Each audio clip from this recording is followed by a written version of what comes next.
Good morning student, welcome to my YouTube channel talent education point online classes. मैं धीरेन्द्र सिंह आपका इस YouTube channel पे स्वागत करता हूं। ईश्वर से प्रार्थना करता हूं कि संसार में फैली भयंकर महामारी कोरोना से आप सब सुरक्षित होंगे, स्वस्थ होंगे, धैर्य से आप सोशल डिस्टेंसिंग में लॉकडाउन का पालन कर रहे होंगे। इन्हीं सभी शुभकामनाओं के साथ शुरू करते हैं आज का हमारा टॉपिक, जो कि ग्रामर सेक्शन के ऊपर आधारित है।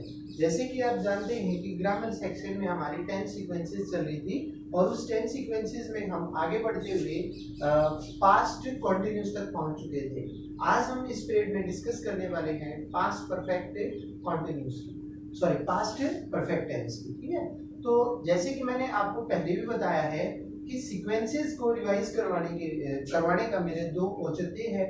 एक तो जो हमने टेंस के रूल्स पढ़े हैं वो आपके रिवाइज हो जाए, दूसरी बात जो परिस्थिति कंडीशंस होती है कि किस परिस्थिति में किस टेंस का प्रयोग किया जाना चाहिए वो आपके लिए स्पष्ट हो जाता है। So without wasting time let's start the past perfect tense.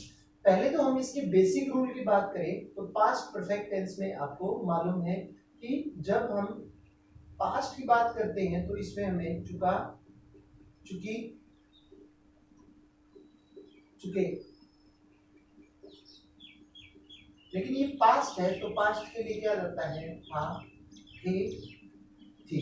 Means चुका, था, चुकी, थी, चुके, थे इत्यादि आते हैं तो आपका पास्ट परफेक्ट टेंस होता है।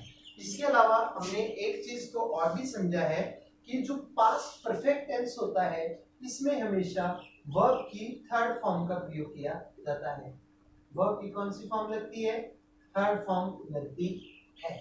इसके अलावा जो he, she, it, you, we, they जो भी कुछ होता है, he, she, it, noun plus you, we, they, I इत्यादि, इन सब के साथ हेड का प्रयोग किया जाता है।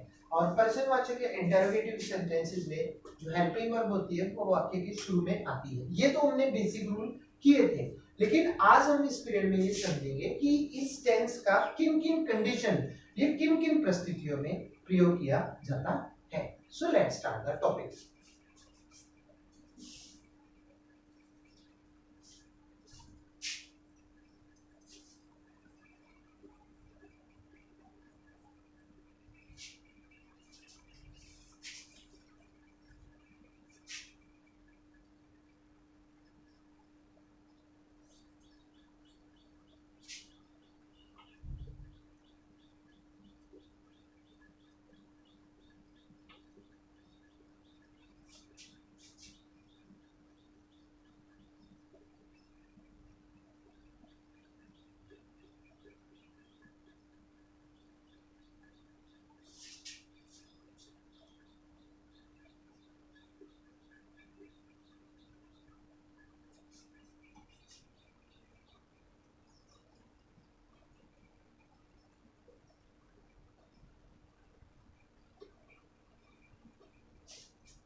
हाँ बेटा, देखिए जो पास्ट परफेक्ट टेंस की पहली कंडीशन होती है या पहली शर्त होती है वो हमें क्या दर्शाती है कि यदि भूतकाल में या पास्ट में, पास्ट में या भूतकाल में दो काम हुए, कितने, दो काम, यदि पास्ट में दो काम हुए हों और एक काम दूसरे कार्य से पहले हो गया हो, भाई दोनों कामों में मालूम है कि जो पहले वाला कार्य है वो अगर पहले हो गया है दूसरे वाले काम से, तो पहले वाले समय काम को समाप्त होने वाले कार्य के लिए हम पास्ट परफेक्ट टेंस का प्रयोग और बाद में होने वाले काम को बताने के लिए पास्ट इंडेफिनिट टेंस का प्रयोग करते हैं।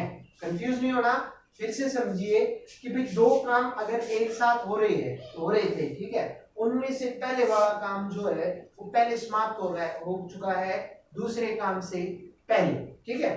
तो जो हमारा पहले वाला जो काम होगा, जो पहले वाला काम होगा उसको हम पास्ट परफेक्ट में शो करेंगे और जो दूसरा काम जिसका वाक्य में उल्लेख किया गया है उसको पास्ट इंडेफिनिट में शो किया जाता है।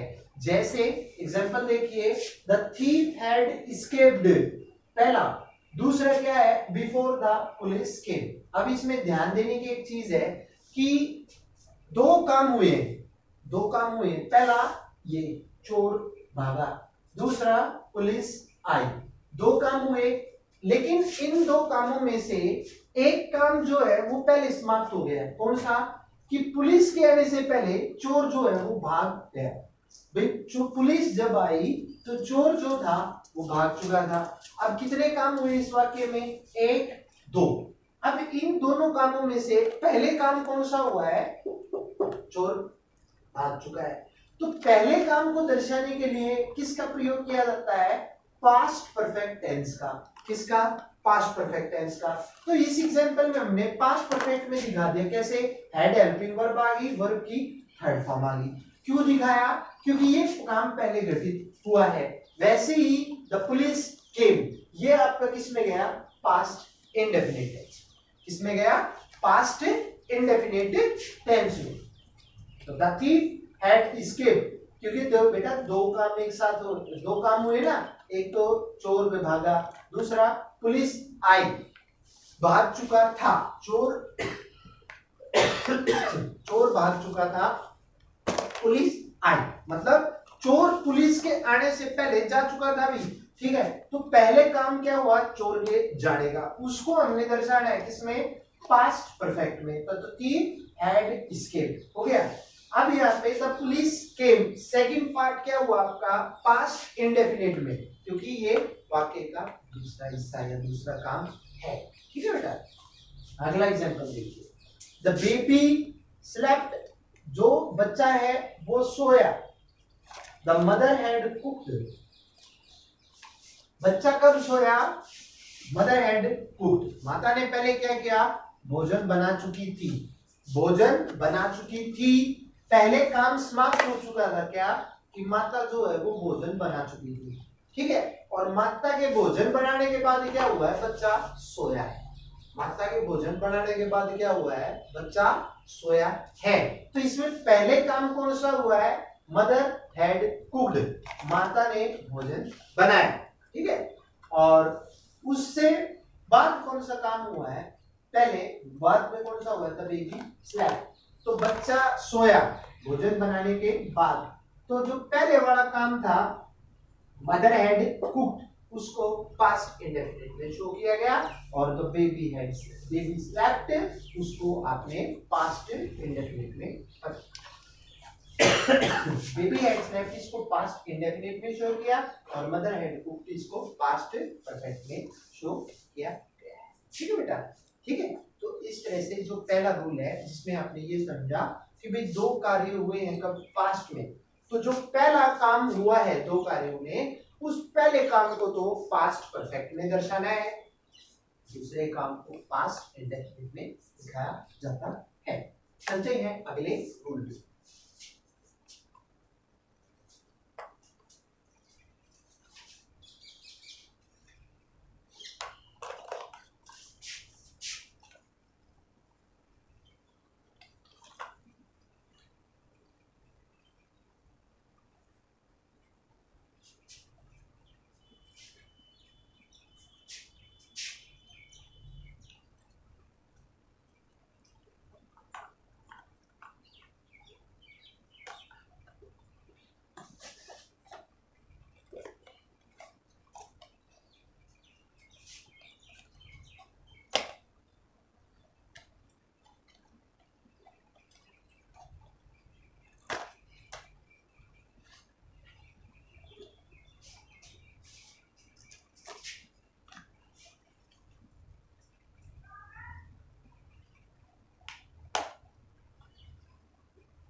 हाँ बेटा, अगली शर्त देखिए, ऐसे वाक्य जिनके दो भाग स्पष्ट नहीं होते हैं लेकिन प्रेजेंट कॉन्टेक्स्ट का पता चलता है कि ऐसे कार्य से पहले समाप्त हो चुका है,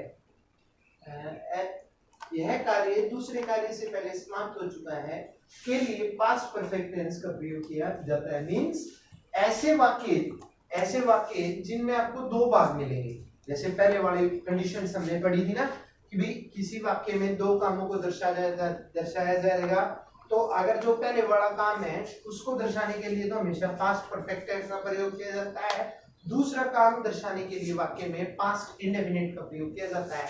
वैसे ही अगर ऐसे वाक्य जिनमें दो भाग स्पष्ट नहीं होते, काम तो दो हो रहे हैं लेकिन आपको स्पष्ट क्लियर पता चला, नहीं चलेगा, लेकिन जो कहने का तथ्य, उद्देश्य, औचित्य है वो से पता चला है।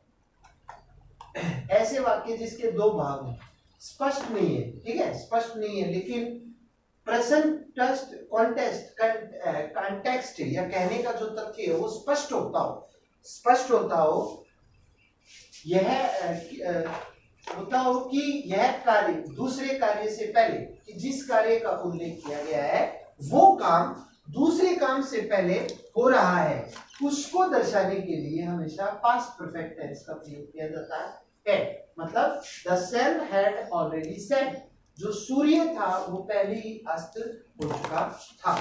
सूर्य जो है वो पहले ही अस्त हो चुका था। अब ये जो बात कही गई है, जिस समय सूर्य अस्त होने की, हो सकता है उस समय सूर्य अस्त न हुआ हो, लेकिन जब वो बंदा बोल रहा है तो उसका मतलब क्या है कि वो काम घटित हो चुका था। उसको दर्शाने के लिए हमेशा पास्ट परफेक्ट टेंस का प्रयोग किया जाता है। वैसे ही Kapil had turn the letter. अब कपिल के बारे में जब इसकी का उल्लेख किया गया है, स्पष्ट नहीं कहा गया कि कपिल ने कब पेज को फाड़ा है, लेकिन एक औचित्य आपको वाक्य का जो कहने का भाव है वो क्लियर हो जाता है कि कपिल नाम का जो नाउन है उसने काम कर चुका था वो क्या, कि कागज जो था उसको फाड़ चुका था। तो ऐसे वाक्य जिनके दो भाग स्पष्ट नहीं होते हैं उनको दर्शाने के लिए ऐसे वाक्य जिनके दो भाग स्पष्ट नहीं होते हैं, आपको नहीं पता, स्पष्ट क्लियर नहीं होगा, लेकिन जो उनमें कहने का औचित्य, तथ्य, भाव है वो आपको स्पष्ट हो जाएगा, वो ऐसे वाक्य को दर्शाने के लिए पास्ट परफेक्ट टेंस का प्रयोग किया जाता है। ठीक है, तो यहाँ पे आगे जो हमारी कंडीशन या सिचुएशन है पास्ट परफेक्ट की वो क्लियर हो जाती है। इसी के साथ हम डिस्कस करते हैं एक छोटा सा टेंस जिसकी एक ही कंडीशन या एक ही सिचुएशन होती है। वो सिचुएशन क्या होती है, ऐसा कार्य जो भूतकाल से चलता आ रहा है, भूतकाल से जारी है, जिसको दर्शाने के लिए हमेशा पास्ट परफेक्ट कंटीन्यूअस टेंस का प्रयोग किया जाता है। अभी तक तो हमने पास्ट परफेक्ट पढ़ा, ये है हमारा पास्ट परफेक्ट कंटीन्यूअस टेंस। ये मैं आपको इसी के साथ समझा रहा हूँ, परफेक्ट के साथ, क्योंकि ये एक ही कंडीशन है, इसमें एक ही सिचुएशन होती है कि भाई ऐसे वाक्य जो भूतकाल से चले आ रहे थे, भूतकाल से चले आ रहे हैं नहीं, भूतकाल से जो चले आ रहे थे उनको दर्शाने के लिए हमेशा पास्ट परफेक्ट कंटीन्यूअस टेंस का प्रयोग किया जाता है। सबसे पहले तो हम इसके बेसिक रूल्स की बात करते हैं ताकि टेंस आपका रिवाइज हो जाए कि वो रूल क्या है कि पास्ट परफेक्ट कंटीन्यूअस की बात की जाती है। तो कंटीन्यूअस के लिए तो आपका क्या रहा, रही या रहे, और पास्ट के लिए था, थे, थी। परफेक्ट के लिए आ गया से के लिए मैं आपको डिटेल में बता चुका हूं कि से जो होता है वो पास्ट या फ्यूचर की कनेक्टिविटी करता है, किसके साथ, प्रेजेंट के साथ। ठीक है, तो इन शॉर्ट आप बता सकते हो कि जिस वाक्य के अंत में से रहा था, से रही थी, से रहे थे इत्यादि आएंगे, वो आपका पास्ट परफेक्ट कंटीन्यूअस टेंस होता है। पास्ट परफेक्ट कंटीन्यूअस टेंस में वर्ब की फर्स्ट फॉर्म के साथ आईएनजी का प्रयोग किया जाता है। ठीक है, और ये पोर्शन केवल आपको इतना ही बताता है। अब आती है बात आपकी हेल्पिंग वर्ब की, तो पास्ट परफेक्ट कंटीन्यूअस टेंस में हमेशा हेल्पिंग वर्ब जो है हैड बीन का प्रयोग किया जाता है। इसका हैड बीन का प्रयोग किया जाता है। इसके अलावा अगर आपको निश्चित समय दिया जाता है तो आप उसमें सिंस का प्रयोग कर सकते हैं। निश्चित समय अगर होता है तो आप उसमें सिंस का प्रयोग कर सकते हैं। अनिश्चित समय के लिए आप फॉर का प्रयोग कर सकते हैं। अनिश्चित समय के लिए फॉर का प्रयोग किया जाता है। ये तो होती है आपकी रूल की बात पास्ट परफेक्ट कंटीन्यूअस टेंस के बारे में। लेकिन अगर आपसे सिचुएशन पूछी जाए कि भाई पास्ट परफेक्ट कंटीन्यूअस टेंस की सिचुएशन क्या होती है, किन परिस्थितियों में इसका प्रयोग किया जाता है, तो आप बता सकते हैं कि ऐसे कार्य जो भूतकाल से चल रहे थे, जो पास्ट में कंटिन्यूटी थे, कुछ समय से चल रहे थे, उनको दर्शाने के लिए हमेशा पास्ट परफेक्ट कंटीन्यूअस टेंस का प्रयोग किया जाता है। इस चीज को आप कुछ एग्जांपल्स के साथ समझ सकते हो जो मैं आपके पास लिखने और आपके सामने लिख रहा हूँ।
ठीक है, एग्जाम्पल देखिए, my cousin had been staying in hotel since 2012। अभी अभी मैंने आपको बताया कि with past perfect continuous tense का प्रयोग उन वाक्यों में किया जा सकता है जो कार्य भूतकाल के समय से जारी थे। जैसे आपके सामने है कि माई कजन, जो मेरा चचेरा भाई है, हैड बीन स्टेइंग, वो रह रहा था, हैड आया, हैड बीन से आपको पता चल गया कि पास्ट की बात कर रहे हैं। इन दिस होटल सिंस 2012 जो है वो एक परमानेंट ईयर है, निश्चित समय है, जिसके लिए सिंस का प्रयोग किया गया है।